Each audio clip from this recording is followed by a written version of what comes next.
নমস্কার বন্ধুরা, আমার এই ছোট্ট চ্যানেলে আপনাদের সবাইকে স্বাগতম। আমি আজকে পেঁয়াজ আর সিদ্ধ ডিম দিয়ে আপনাদের দারুণ স্বাদের একটা মুখরোচক রেসিপি করে দেখাবো।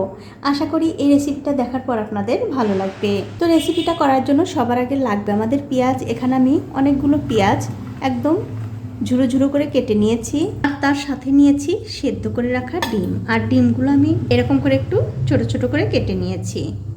তবে এই ডিমগুলো কিন্তু বন্ধুরা আগেই পেঁয়াজের মধ্যে দেয়া যাবে না। ডিমগুলো আমি তুলে নিচ্ছি। তুলে নিয়ে এর মধ্যে দিয়ে দেব 1 কাপ বেসন, 2-3 চামচ আতপ চালের গুঁড়ো, স্বাদ মতো নুন, হাফ চামচ জিরার গুঁড়ো, হাফ চামচ লঙ্কার গুঁড়ো, হাফ চামচ ধনিয়ার গুঁড়ো, 1 প্যাকেট ম্যাগি মশলা, 1 চামচ মিট মশলা, 4-5টা কাঁচা লঙ্কা কুচি। সবশেষে এর মধ্যে দিয়ে দেবো একটু ধনেপাতা কুচি।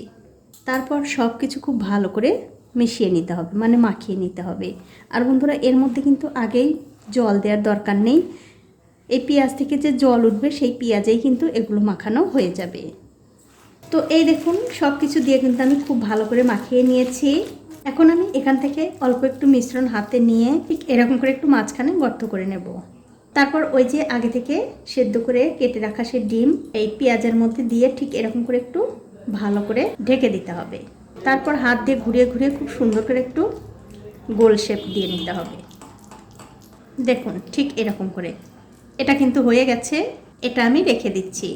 আর এই একই রকমভাবে কিন্তু সবগুলোই বানিয়ে নিতে হবে। তো দেখুন সবগুলোই বানানো হয়ে গেছে। তো এখন আমি ডিমের চপগুলো ভেজে নেব। তার জন্য দেখতে পাচ্ছেন একটা কড়াইতে আমি তেল গরম করতে দিয়েছি। তেলটা যখন ভালো করে গরম হয়ে যাবে তখন গ্যাসের ফ্লেমটা লো টু মিডিয়ামে রেখে এই যে ডিম দিয়ে চপের শেপ যে আমি দিয়ে রেখেছি এখান থেকে একটা একটা করে নিয়ে এই তেলের মধ্যে ছেড়ে দিতে হবে। তবে বন্ধুরা একসঙ্গে কিন্তু আমি খুব একটা বেশিও দেবো না, তার কারণ আমার কড়াইটা একটু ছোট। তো এখানে আমি 3টে চপ দিয়ে দিলাম।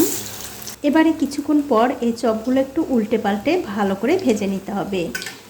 আর আপনারা কিন্তু অবশ্যই একদিন হলেও বাড়িতে এইভাবে ডিমের চপ বানিয়ে খেয়ে আমাকে কমেন্ট করে জানাতে ভুলবেন না আপনাদের কেমন লেগেছে।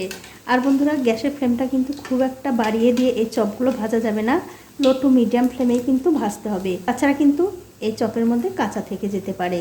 তো এই দেখুন গ্যাসের ফ্লেমটা একদম লোতে রেখে এই চপগুলো কিন্তু আমি প্রায় 10 মিনিট সময় ধরে খুব ভালো করে ভেজে নিয়েছি।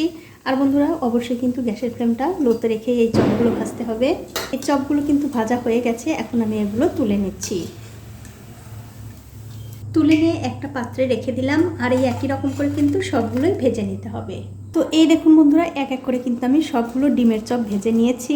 তো এখন আপনাদের একটা চপ ভেঙেও দেখাচ্ছি কতটা সুন্দর হয়েছে। আপনারা কিন্তু অবশ্যই সন্ধ্যার সময় এইভাবে ডিমের চপ ভেজে খেয়ে দেখতে পারেন, খেতে কিন্তু ভীষণ ভালো লাগে। আর এই চপগুলো কিন্তু আপনারা মুড়ি তারপরে এরকম একটু টমেটো সসের সঙ্গে পরিবেশন করতে পারেন, খেতে কিন্তু দুর্দান্ত হয়। তো বন্ধুরা আমার আজকের এই ডিমের চপের রেসিপিটা আপনাদের কেমন লেগেছে? যদি ভালো লেগেই থাকে অবশ্যই একটা লাইক কমেন্ট আর শেয়ার করতে ভুলবেন না। আজ এই পর্যন্তই, দেখা হবে অন্য কোনো নতুন ভিডিও নিয়ে।